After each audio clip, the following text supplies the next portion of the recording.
Halo para sobat, Bapak Ibu dimanapun Anda berada saat ini, salam sejahtera untuk semuanya.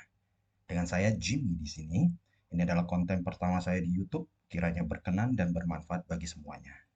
Pada kesempatan kali ini, saya akan memberikan tutorial singkat dan sederhana bagaimana membuat Google Classroom khususnya untuk para pendidik. Oke, check this out.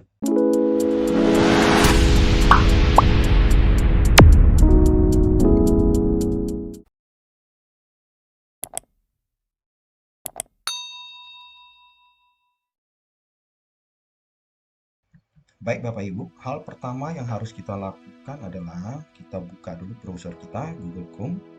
Di sini saya memakai Google Chrome, lalu kita ketik saja di sini Google Classroom, enter. Nah, di sini kita pilih yang bagian google.google.com.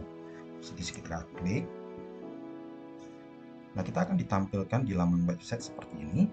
Nah, Anda bisa klik di bagian ini ya, plus ya, gabung ke kelas. Di sini ada dua pilihan, gabung ke kelas dan buat kelas. Nah, gabung ke kelas itu untuk para siswa, buat kelas itu untuk para pendidik. Nah, di sini kita akan klik yang bagian buat kelas. Buat kelas.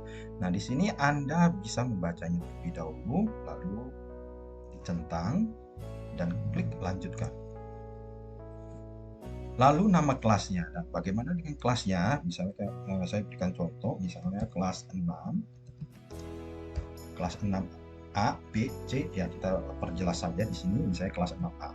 Nah, untuk guru wali kelas, mata pelajaran di sini itu tidak perlu ditulis ya. Tetapi untuk guru bidang studi itu harus ditulis kalau mau membuat kelas yang baru. Nah, di sini kita klik saja buat.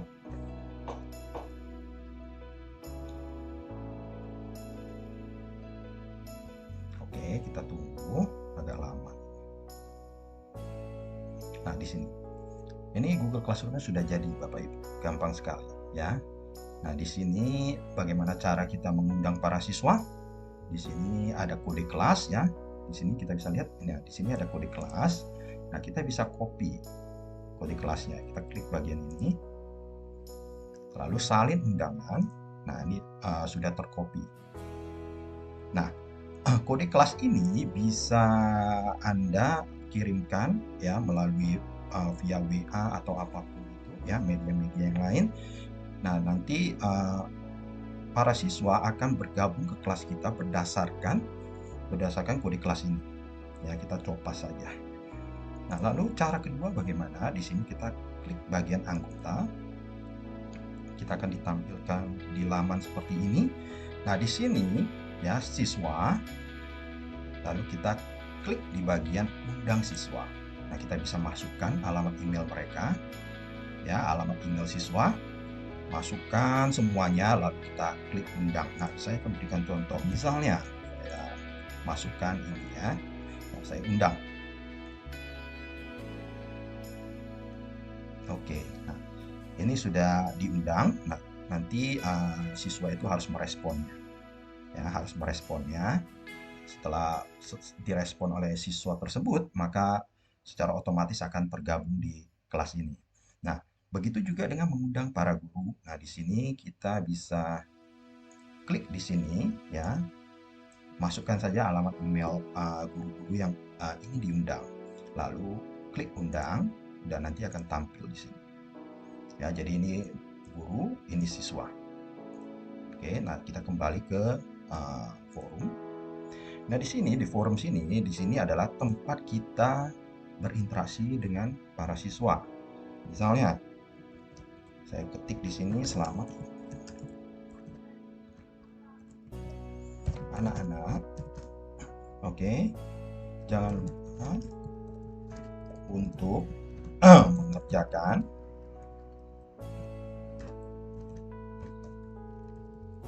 tugas paham.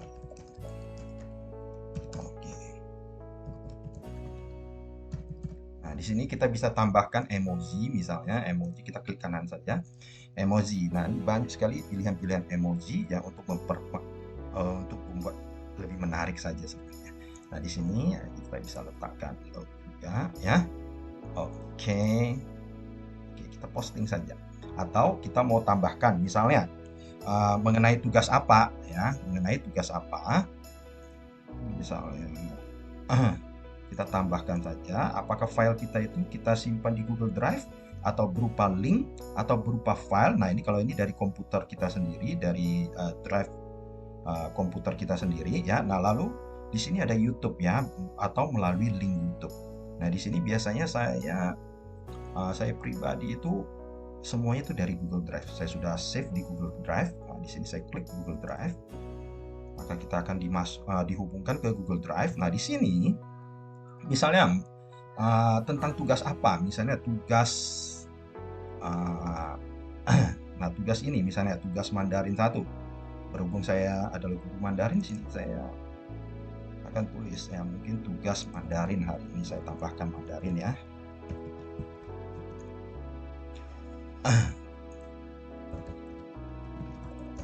Oke, nah sini. Nah, ini sudah ya, kita posting saja.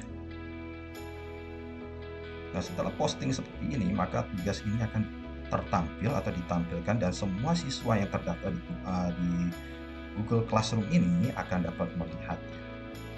Oke, nah di sini lalu ada bagian tugas kelas. Nah, bagaimana kita membuat tugas kelas untuk para siswa? Di sini ada buat ya, kita klik saja. Nah, ada pilihan-pilihan. Di sini ada tugas, tugas kuis, dan materi. Ya, materi adalah materi pembelajaran. Nah, tugas kuis di sini untuk ulangan, tes ya, ujian atau apapun itu. Nah, lalu di sini tugas itu bisa berupa PR atau tugas-tugas yang lain. Nah, di sini saya akan klik bagian tugas. Misalnya tugas Mandarin kelas 6 ya. Oke, nah di sini petunjuk-petunjuknya itu ya, deskripsinya kita akan tulis ya agar para siswa bisa mengerti apa yang kita inginkan. Ya, jadi kita bisa masukkan petunjuk-petunjuknya untuk para siswa. Misalnya anak-anak, silakan kalian kerjakan tugas Mandarin ini hal yang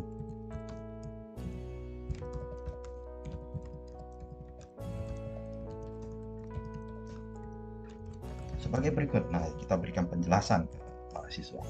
Nah, kerjakan di buku kotak kotak ya. Nah, lalu setelah selesai, silakan kalian foto dan kumpulkan di GC. Nanti tugas ini kalau sudah terbuat, nanti itu ada fitur-fitur turn in ya, masukkan file-file atau foto-foto yang sudah difoto dan kirimkan ke Google Classroom. Ya. Nah, lalu di sini kita bisa tulis juga misalnya kan paling lambat misalnya tanggal 29 Maret. Ya. Semangat. Oke. Jayo ya. Nah, kita bisa tambahkan emoji mungkin di sini. Ya. Oke. Oke. Nah, di sini. Oke. Nah, di sini kita bisa tambahkan ya. Jadi sekali lagi ini ada 4 pilihan, bisa melalui Google Drive, link, file ataupun link YouTube. Ya, di sini saya klik saja Google Drive. Nah, di sini saya masukkan misalnya tugas yang kedua, ini tugas Mandarin 2 ya. Nah, lalu di sini kita bisa melihat ada settingan, yaitu siswa dapat melihat file, siswa dapat mengedit file atau buat salinan untuk setiap siswa. Di sini kita setting di bagian siswa dapat melihat file saja. Oke, nah ini tugas ini sudah jadi. Lalu di sini kita jangan lupa kita setting juga untuk semua siswa ya, poinnya berapa paling tinggi, yaitu 100. Nah, tenggang waktunya kita bisa setting di sini, tenggang waktunya 29 Maret tadi ya, 29 Maret. Lalu paling akhir, paling terlambat adalah pukul berapa siswa harus mengumpulkannya, misalnya jam 1 siang, jam 13 ya, titik 00. Oke. Oke, nah di sini sudah jadi ya, Bapak Ibu. Nah, lalu topiknya adalah topik tentang apa? Kita buat topiknya. Ya, kalau misalnya topiknya adalah tentang tugas Mandarin, oke kita tulis saja tugas Mandarin. Nah, ya, nah ini settingan ini sudah selesai semua, sudah jadi semua. Kita tinggal klik tugaskan saja. Tugaskan, oke. Nah, sudah jadi, Bapak Ibu. Nah, ini tugas ini sudah jadi. Nah, di sini akan tertampil juga di forum secara otomatis. Ya, nanti para siswa bisa melihatnya setiap tugas yang diberikan. Oke, misalnya saya double klik di sini ya.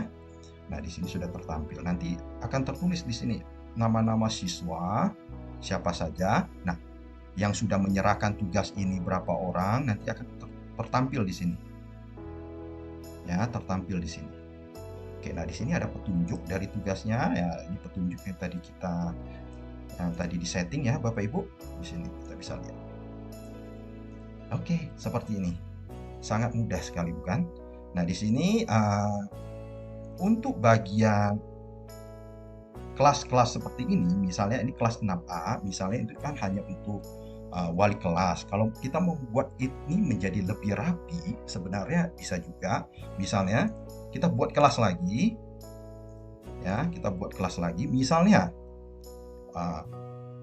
Mandarin ya di kelas 6A, tetapi ini khusus untuk bahasa Mandarin misalnya. Nah, ini kita buat.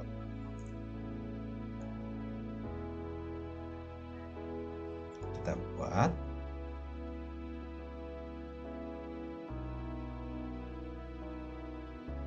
Nah, ini udah jadi. Jadi ini kelas 6A atau kelas 6 ya. Jadi gabungan antara 6A, 6B boleh terserah ya, tetapi khusus untuk pelajaran Mandarin. Nah, jadi kita undang sama seperti biasa cara-caranya sama persis ya. Oke. Nah, di sini kita akan tulis, di sini kita akan edit lagi. Maaf ya. Bagian misalnya kita